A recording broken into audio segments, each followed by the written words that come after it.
Hello, this is Writers at Work, a podcast for readers and writers about the joys, heartaches, challenges, and satisfaction of the creative writing process. I'm your host, Jim Fusilli. Today on Writers at Work, I'll be speaking with Tirzah Price, author of the Jane Austen murder mystery series. Her latest novel, In Want of a Suspect, a spin-off from that series, is subtitled A Lizzie and Darcy Mystery and is available now. Tirzah set out to be an author of books for young adults.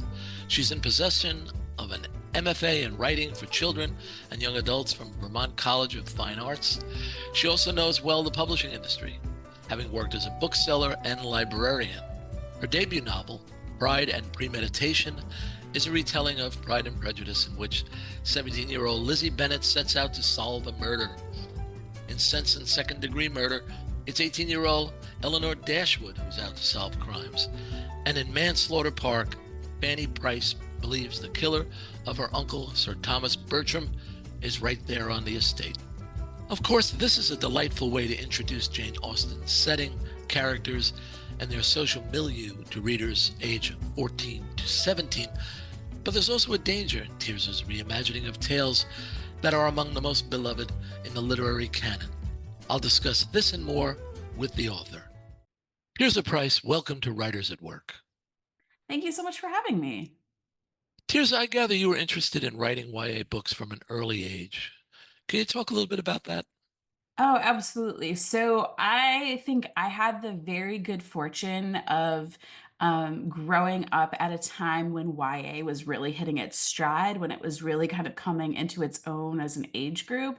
I read a lot of like the early 2000s YA, and then I just never really stopped reading it. Even when I went off to college and grad school, I was still reading a ton of those books. I mean, I came of age in the time when Twilight and The Hunger Games and Divergent were really, really big, and that was really exciting. So, I always knew that I liked this particular age category. I liked the breadth of the stories and the genres that were covered. And when I sat down to write, and I knew I wanted to be a writer from a pretty young age, like second grade or so, it was always YA stories that I gravitated towards writing. So, I went and I got my master's degree in writing specifically for children and young adults after I graduated from college. And I just knew that this was the age group for me. Do you recall when you first came across Jane Austen? Yeah, okay. Yes and no. It's interesting because she's such a huge part of our cultural canon that I've actually tried to sit down and think like, okay, when did I know that I first read Jane Austen when I was probably about 13 or 14, and I read a copy of Pride and Prejudice, and I didn't realize until like many years later that it was actually an abridged version. I found it in my parents' house when I was like moving at some point, and I was like, oh my goodness, my first copy of Jane Austen, and I looked at it and I was like, abridged? What? So I felt like I had to immediately rectify this and reread it. But I think, I do remember being at a friend's house in probably middle school, and it was like a rainy day, and her mom showing us the 5-hour BBC version of Pride and Prejudice, and just swooning over that. I think also, Sense and Sensibility with Emma Thompson and Kate Winslet. I know that I watched those at a young age. So I'm pretty sure that I probably was exposed to Jane Austen through her adaptations first. And then, being the reader and somewhat overachiever that I was, realized, oh, these are based on classic novels, and then having to like rush to read the classic novels as well. Was there a group of students in your school that loved her novels? I mean, could you identify each other in the hallway or something like that? There were definitely, yes. There were some people in my friend groups who were big readers, but were also just like, oh, you guys read like the classics, like you're the real nerds.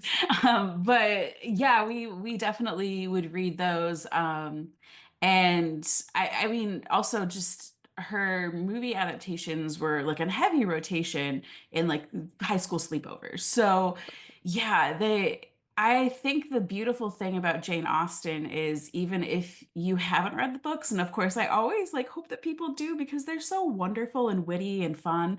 Um, they do kind of have this life of their own outside of just, the original text, and that's pretty special, I think. Right, right. It's funny. I was trying to remember when I first acknowledged that there was such a thing as a Jane Austen cult.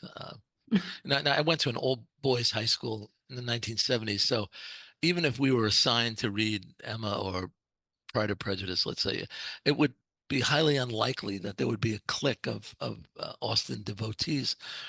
But her books have such a purchase on the culture. I mean, who's more beloved than Jane Austen? Oh yes. Shakespeare maybe, but you know, I don't know who else you would put that high in the pantheon.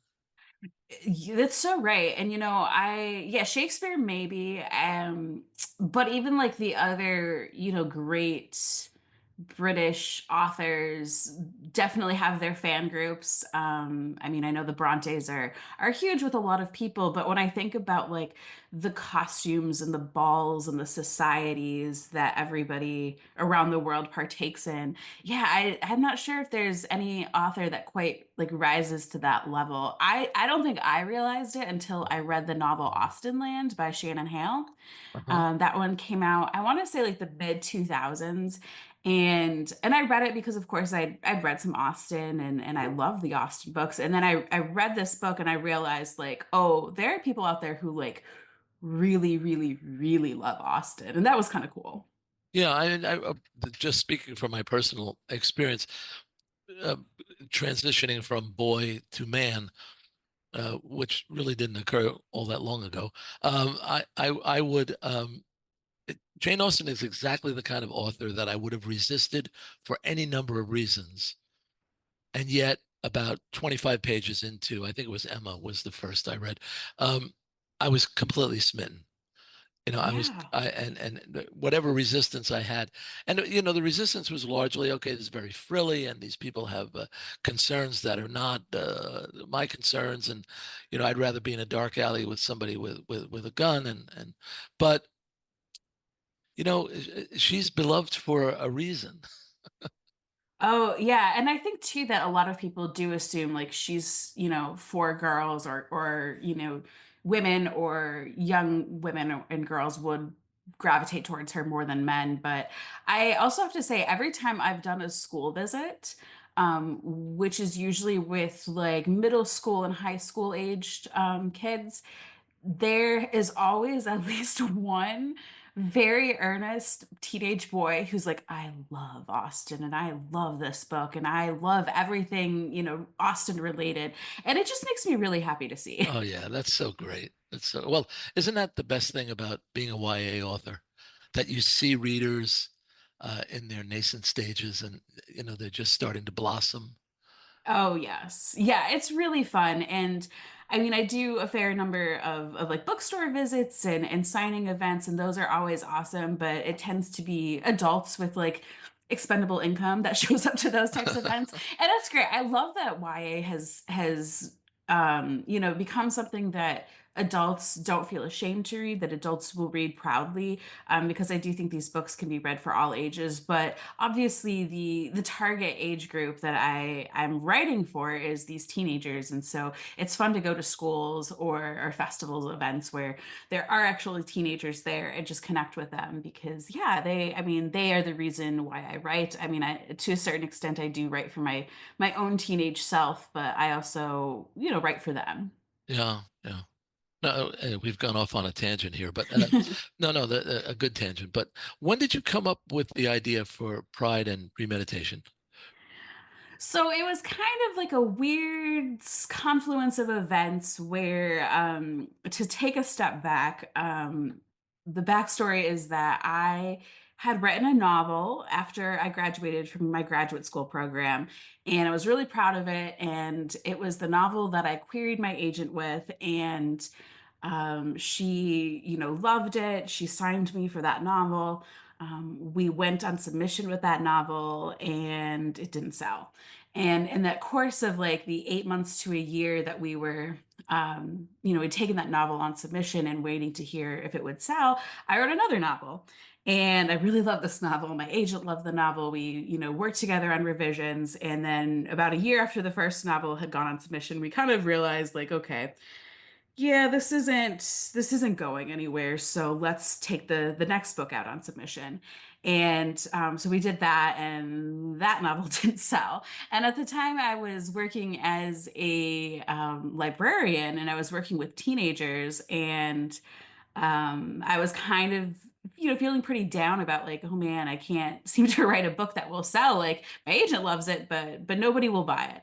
And I was trying to think what I wanted to write next. And I knew I wanted to write a mystery because I've always been fascinated by mysteries. I've always been very intimidated by mysteries at that point. So I didn't think that I could necessarily do it, but I wanted to try.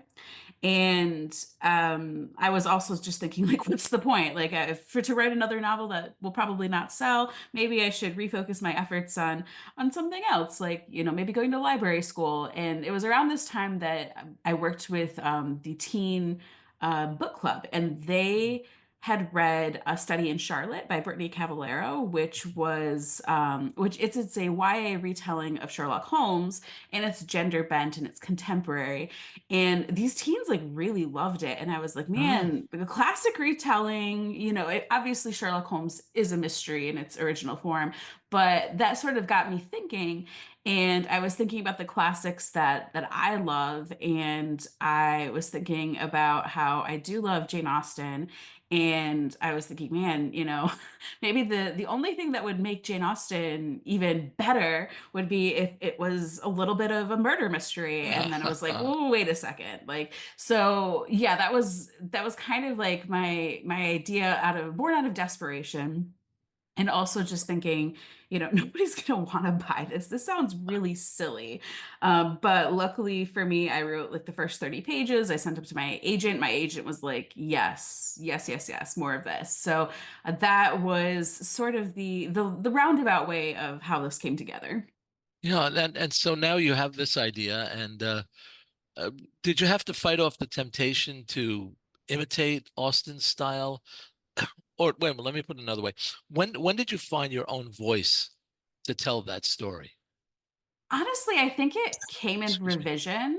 And at the revision stage with my editor, actually, because yeah, I mean, I knew that I wanted to write them in the Regency sort of style. Like I wanted it to be very evident in reading these books that like this is the Regency setting. Obviously, I have to play fast and loose with historical detail because anybody who's written a mystery knows that like one thing that your protagonist or your sleuth needs is agency. Like they need to be going out and investigating and asking questions and probably poking their nose in places where they shouldn't really be. And that's kind of hard to do when you're a Regency era lady who's basically kept under lock and key and can't even be left alone in the same room with a man that they're not married or related to. Right. So, yeah, we played a little bit of fast and loose with details.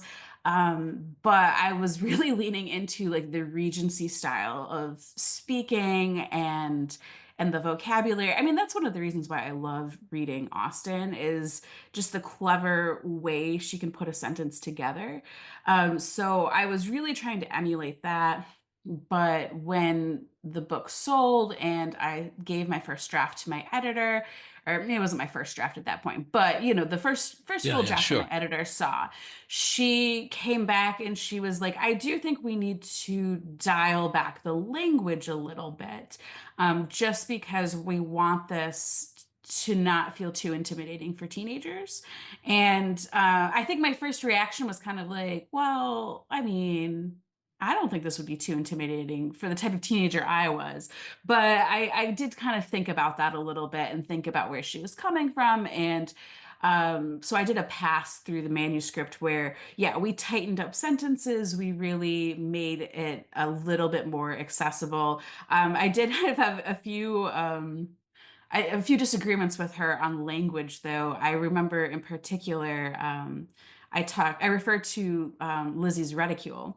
And I remember my agent underlined it and she was like, should we say purse instead? And I was like, no, because anybody who like knows Regency fashion and reads Regency novels knows that they don't call it just a purse. That is a lady's reticule. So we're gonna keep it in, but I will add a few more context clues for what that is if you feel that is needed. And so You know, that was kind of, yeah, where we struck that balance. well, I'm chuckling because you had two novels rejected by the industry. Now it looks like you've sold one, and you're giving the editor a hard time. I respect my editors greatly. They definitely help me so much. I mean, really, but yeah, it's also it's an interesting and fun process working with an Sure, editor sure. because you trust them to help you usher in the book in a way that is going to be well received by audiences. But at the same time, there were a few things where I was like, I feel very strongly about this, and knowing when I could push back and it, like having that give and take was, a really essential part of learning how to work with somebody. And my Yeah, editors have been awesome. yeah. What you've done though, it gives you some latitude, right? Because it's Lizzie Bennett, but it's not really Lizzie Bennett. She's a few years younger. She's an aspiring lawyer. Um, but the thing that I was thinking about as I was reading is, this is a real risk that you've taken. Austen's Lizzie Bennett is one of literature's most beloved characters, and you're changing her. Or Yes. all along were you thinking this is my Lizzie and not Austen's Lizzie?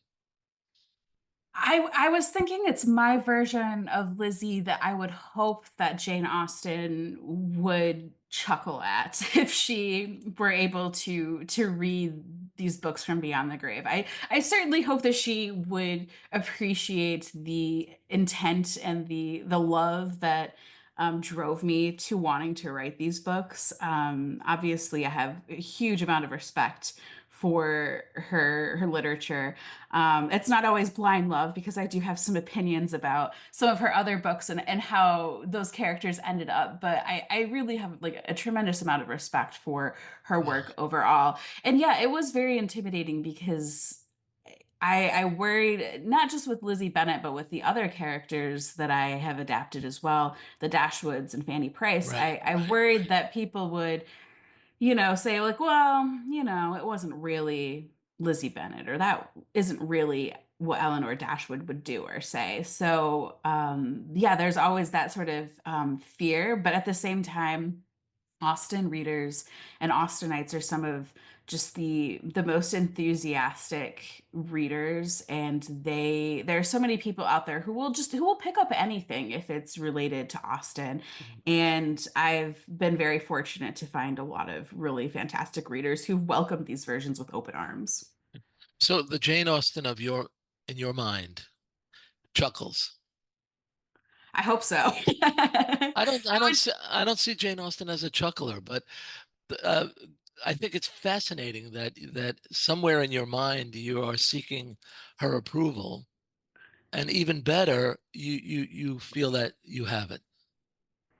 I hope so. I mean, yeah, I would hate to let down Jane Austen. That would just be, the worst thing in the world. So maybe it's good that we can't communicate with her from beyond the grave. But I also know that there's so many people who really love the books, and I've had a number of people tell me that they have read her books because they read mine first, and that Ah, is a huge honor. right. I wanted to actually get to that point, uh, but I don't want to get to it yet. Okay, So perfect. no, the idea of moving Lizzie and Darcy to London, that changed, that really set you free, didn't it? Yes, yeah. That We was kind of, great.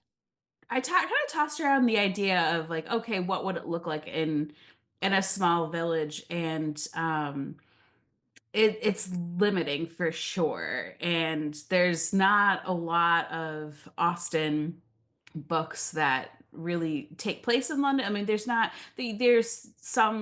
lot of references to London and to other larger cities like Bath and Portsmouth, but yeah, so it was a little bit of a risk, but when I was doing my research and thinking about how So I had the idea that she would be a lawyer or an aspiring lawyer first. And then, of course, I had to research the legal system at the time. And the legal system at the time was very different from anything that we are familiar with in a modern context. And I stumbled upon a great resource about London Central Criminal Court. And I was like, well, okay, so every major criminal case, especially like murder, would have to be tried in London, likely, or a bigger location. So why not just move the story to London? And I'm really glad that I did because actually, right now, I'm revising a book in which Lizzie and Darcy are at Netherfield Park. And it's really hard because there's not a lot going on in Right. Meryton and in that small village life. And so in retrospect, I'm really glad that I set the books in London. Yeah, I think for Lizzie, a trip from Hertfordshire to London, I suppose it might have happened or it could have happened, but moving there, I think would have been impossible back then, don't you think? For a young girl like that? Oh, yeah. I mean, without money, resources, Right. introductions, connections, yeah. So just kind of imagining, okay, the family actually grew up in London. And I've noticed there's another really great Austen YA adaptation called Most Ardently by Gabe Cole Novoa. And he also moves the Bennett family closer to London for like logistical plot Right. reasons. And yeah, it's just it makes more sense. I mean, just for the types of stories that we both wanted to tell. Yeah, no, you pull it off. I mean, she's right at home from the first few pages, I think. All right. So anyway, now you and your editor have made your piece. The book is published. It's you're excited about it, but then you've got to write another one. So you leave Lizzie and Darcy and Bingley and Mr. Collins, and then you turn to Sense and Sensibility and the Dashwoods. Um, in Sense and Second Degree Murder, the sisters are going to find out who killed their father. No, they find out that their father was killed with a suspicious substance. Um, Yes. you know what? I couldn't figure out how did Henry Dashwood die in Sense and Sensibility? Oh my goodness, you're putting me on the spot. No, I don't know. I don't know that it's clear. I think he just dies of like an illness. I'm like staring at my copy of the book from across the way here, and I'm like, maybe I should grab it. But I think, yeah, if I'm He just recalling dies. Yeah. correctly, he just gets sick and dies, which is sad.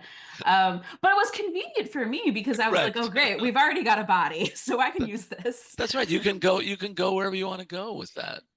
Yeah. Yeah. And I always feel a little bit bad about when I'm rewriting an original book, like, oh, which character am I going to kill off? Like, it makes me feel a little bit guilty. Obviously, George Hurst is the one who dies in Pride and Premeditation. He's hardly a character in the original, Right. so nobody really misses him. But yeah, like it makes me kind of feel sad about like killing off a character. So it was a little bit Really? convenient. Really? Yes, Oh, even if they're not very pleasant. I can't wait to kill my characters. I make them kill worthy for like 200 pages. Well, but that's the thing is like if you create them with the knowledge like I'm gonna kill this person, like that's kind of fun. But when it's like Jane Austen's characters, I'm like, oh, sorry, That's no, this person exactly. has to die. So, Exactly. yeah. So Sense and Second Degree Murder starts off with like the original, the death of the Dashwood's father. It's very sad, but then yes, they discover that it Poison. was foul play. Yes, Poison. Yeah, poison. that's great. So and just going back for a second, you how was the first book received? I mean, did you get a sense that YA readers were this is something that they were going to be interested in? Yeah, I think the first book was received very well. I mean, it's as a debut author, it's kind of hard to gauge that, but Right. I think I was very fortunate. Barnes and Noble picked it as their YA book of the month for the month that it came out. There was a lot of excitement. I actually heard right away from a lot of readers that they really loved it and they were excited to see what Lizzie and Darcy would do in the next book. And I was had to be like, oh no, because the next book is all the Dashwoods. There's no Lizzie and Darcy. That was always kind of my original intent was to just retell each book and have it be its own contained thing. Right. So it was really gratifying to hear the people were excited, but I also was like, oh, please don't be mad at me because yeah, that that was going to be the it. That was going to be the ending. Right. Just how it was. That was going to be my next question. I mean, um, is that the reason why we have In Want of a Suspect? Because Yes. the young readers really wanted to see Lizzie and Darcy again? Yes, exactly. I was a little taken aback and I was feeling a little guilty. Like I was worried that people would think that was like a bait and switch. And I was talking about this with my agent and my editor kind of went, well, maybe we can do something more with Lizzie and Darcy in the future. And I was like, yeah, maybe. And she actually had the idea when I was writing my third book, Manslaughter Park, which was really difficult for me to adapt because Mansfield Park is um Fanny Price is a little bit of a downer sometimes, Yes. and she's not a very proactive character. And so we were brainstorming ideas to try to get her to be a more proactive character because I didn't want to give her a total personality shift. I still wanted her to be, Fanny Price, recognizable as that character. It was my editor's idea. She was like, well, what if we just bring back Lizzie and Darcy and kind of insert them into this mystery? And I was like, oh, that is a good idea. A And good idea. so, yeah, so we did that. And then it was after I had finished writing that book that she actually floated the idea of a spinoff series to me. And I was like, of course, let's do this. But it was sort of unusual, I think, of how that came about. But it was definitely because of readers and because of their enthusiasm. And you mentioned a bookstore chain earlier. I have to tell you that I wandered into the YA section of a bookstore here in New York, and young woman who worked there saw me, picking up the books and looking at the back jacket, and picking up the back jacket, and she insisted that I take In Want of a Suspect. Oh, Oh, she was really like and I didn't really have a chance to tell her what I was doing, that I have a podcast and I wanted to have a YO author. She was just like, she saw a customer, and she was very insistent. And I'm glad she did, because I did love In Want of a Suspect. thank Okay. you. Oh, no, my pleasure. I want to go back to a point we made earlier. Jane Austen's books are beloved, and she's a cult figure of sorts. Ideally, would you like your readers to read her work first and then your books? Or can your books serve as an introduction to Austen? I really wanted my books to be able to be read on their own and without any knowledge of Austen. Obviously, I'm such a huge Austen fan, and I think there's a lot of Easter eggs if you have read Austen and you love her or you have at least some familiarity with her. But I also am totally open to the idea of if you don't know Austen, if you've not read any of her books or seen any of the adaptations, that's okay. Like you can still dive in. Um, I did write with a teen audience in mind, and teens haven't always read the classics, or Mm. sometimes they get inspired to read the classics because of pop culture and other things that are popular that reference them. So obviously, if you love and read Austen, yay, I welcome that. Hopefully you read and enjoy my books. We can nerd out about Austen together. But if you haven't, then yes, please still read them. And I didn't want them to be seen as inaccessible if you never have read Austen. Right, right. So what's next for Tirzah Price? So my Lizzie and Darcy spinoff series In Want of a Suspect just came out last week, and that has been really exciting. And I'm working on the revisions for the second book in that spinoff duology. Ah, I Yes, the title has not been revealed yet, but hopefully soon. That we have a title, we have a really beautiful cover. I'm wrapping up the revisions on that as we speak. So hopefully we'll have more to share in early 2025. right. So now, my dear madam, I will release you. 1,000 and 1,000 thanks for all the kindness you have shown me. Thank you. Thank you for quoting Austen at me. That was lovely. Thank you. Writers at Work is a production of Bliss Publications. Erin Mitchell is our producer. Music is by Joni Mitchell, performed by Keith Jarrett. For more, see writersatworkpodcast.com. I'm your host, Jim Fusilli. Until next time, happy reading.